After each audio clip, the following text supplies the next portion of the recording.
Yo, what's going on, everybody, and welcome back to another episode of the Minuteman Movie Reviews. I am your host. You can call me Alex. And today, I'm going to be reviewing the Super Mario Brothers movie. I'm just going to dive right into this one. The number one concern that I had going into this movie was Chris Pratt's voice as Mario. I thought it would ruin the entire movie for me just based on what I saw in the trailers, but to my surprise, it didn't bother me as much as I thought it would. The backstory to Mario and why he spoke the way that he spoke kind of referenced back to the old school Mario days where, he was basically like an Italian Brooklyn, kid. So right off the bat, they did a pretty good job. Some of the voice actors were better than others. Some worked, some didn't. I thought Jack Black as Bowser was fantastic. Luigi was good. And the only one that kind of gave me some sort of concern that took me out of the movie was Seth Rogen as Donkey Kong. But I mean, not to say that it was bad, it was just, it's so hard to take. Seth Rogen's voice is so distinct, and there was a part where he did his famous little laugh and all that stuff. Like, it worked, don't get me wrong, but that was the only time in the movie where the voice acting kind of took me out of the movie, and all I saw was Seth Rogen's face, like, doing the voice or whatever. But overall, I thought the voice actors were really good. It worked. Now, as far as the movie's concerned, I thought it was a really good movie. It wasn't anything that's going to blow your hair back. It's a fun family film. You can take your kids to it.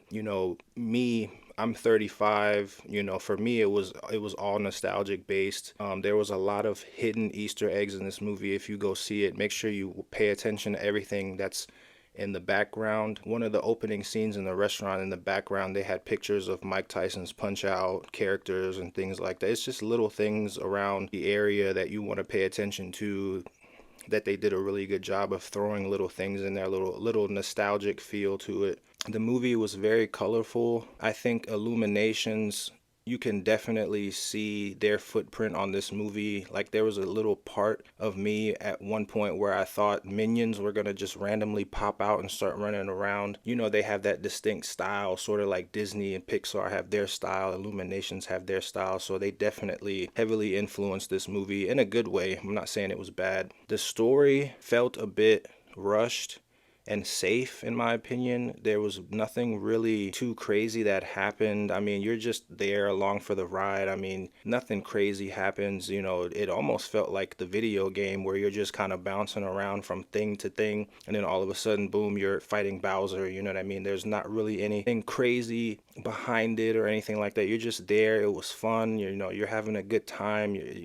For older people like me, you're feeling nostalgic. That's pretty much it for this movie. Like, it's nothing crazy or anything like that, but it was a very good movie. I'm definitely going to watch it again and probably watch it repeatedly over the next couple years until they make the part 2 or whatever, sequel that they're thinking about making, which I definitely think they're going to do. Now, my rating for this movie is going to be a solid 7.5 out of 10. I thought the movie was good. It could have been a lot better if they wanted it to be. They did what they did. It was safe. I think they wanted to kick this one out and kind of, it was fan friendly. I feel like most people that are going to watch that movie, they aren't going to say anything too harsh or bad about it.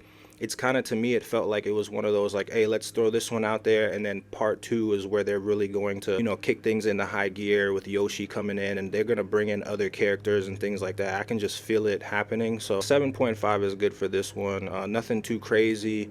It wasn't bad, and I think everybody's going to enjoy it when they do go see it in theaters. But yeah, that's going to be it for this review. Thank you all for watching. Please like, comment, subscribe, share.